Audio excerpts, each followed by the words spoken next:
Hello everyone, I'm Dr. Shivam Goel. I'm the consultant dermatologist at Dr. Shivam's Hair Transplant Clinic, Jaipur.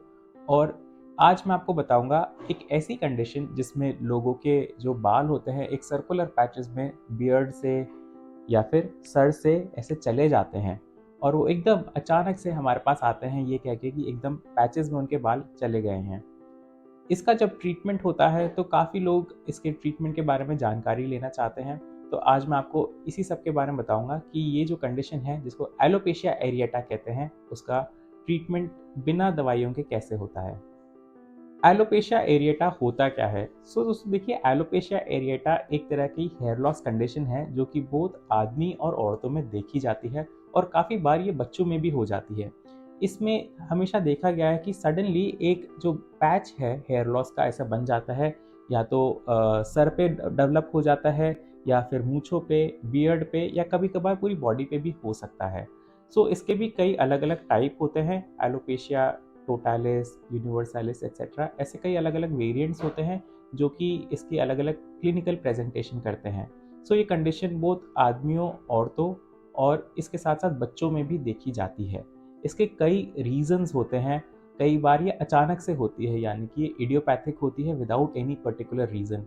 कई बार ये अलग अलग immunological problems जो होती हैं जैसे कि एसएलई, रूमेटॉइड आर्थराइटिस, उसकी वजह से भी हो जाती है। कभी कभार ये ड्रग इंड्यूस भी हो जाता है और कभी कभार ये जो होता है इडियोसिंक्रेटिक रिएक्शंस होते हैं, कई कभी दवाइयाँ होती हैं उसका भी कभी कभार ऐसा कुछ रिएक्शन देखना पड़ जाता है। कॉजेज फॉर एलोपेशिया एरिएटा, जैसे कि मैंने आपको पहले बताया, एलोपेशिया एरिएटा एक तरह की इम्यूनोलॉजिकल कंडीशन है। इसके रीजंस इडियोपैथिक हो सकते हैं, यानी कि एक अननोन रीजन की वजह से ये डेवलप होने लग जाता है। सेकेंड, इसके इम्यूनोलॉजिकल रीजंस भी हो सकते हैं जैसे कि एसएलई, रूमेटॉइड आर्थराइटिस और ऐसे अलग अलग इम्यूनोलॉजिकल कंडीशन जिसके साथ एलोपेशिया एरिएटा हो सकता है। थर्ड, इसमें एसोसिएटेड डिसऑर्डर्स भी होते हैं जैसे कि डायबिटीज़, थायराइड डिसऑर्डर्स एक्सेट्रा, जिसके साथ साथ ये एलोपेशिया एरिएटा की कंडीशन डेवलप हो जाती है। इसके अलावा कई तरह के इम्यूनोलॉजिकल स्ट्रेसर्स या फिर इमोशनल स्ट्रेस, इमोशनल ट्रॉमा या फिर मेजर सर्जिकल इलनेस के बाद भी कभी कभार ऐसे एलोपेशिया एरिएटा की कंडीशन दिखने लग जाती है। How to treat alopecia areata without medication?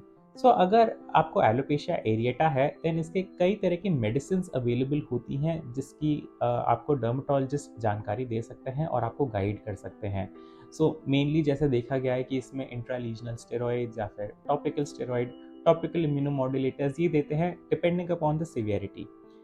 अगर आपको बिना दवाई के एलोपेशिया एरिएटा ठीक करना है तो मैं आपको सबको कहना चाहूँगा कि कभी कभार एलोपेशिया एरिएटा सेल्फ रिजॉल्विंग भी होता है, यानी कि कुछ महीनों बाद, 6 से 8 महीनों बाद धीरे धीरे बाल उसमें वापस ग्रो करने लग जाते हैं, डिपेंडिंग अपॉन आपकी सिवियरिटी कितनी है एलोपेशिया एरिएटा की।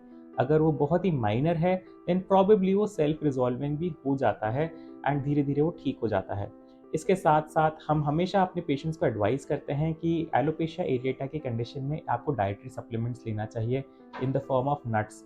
अगर आप नट्स का इंटेक थोड़ा बढ़ाते हैं तो आपकी बॉडी में मिनरल कंटेंट बढ़ जाता है।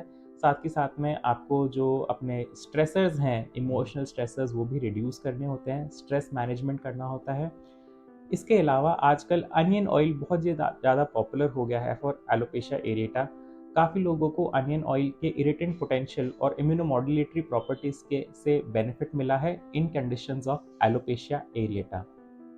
हमारे क्लिनिक पे कई पेशेंट्स आते हैं सफरिंग फ्रॉम एलोपेशिया एरिएटा, जिसमें हम उनको कई तरह के ट्रीटमेंट्स ऑफर करते हैं, फ्रॉम इंट्रालीजनल स्टेरॉइड, टॉपिकल इम्यूनोमॉड्यूलेटर और साथ के साथ में हमारे पास लेज़र थेरेपीज़ भी अवेलेबल हैं जिससे कि हम कुछ सेशंस में अपने पेशेंट्स को रिलीफ दे सकते हैं और उनके वापस से हेयर रीग्रो करा सकते हैं।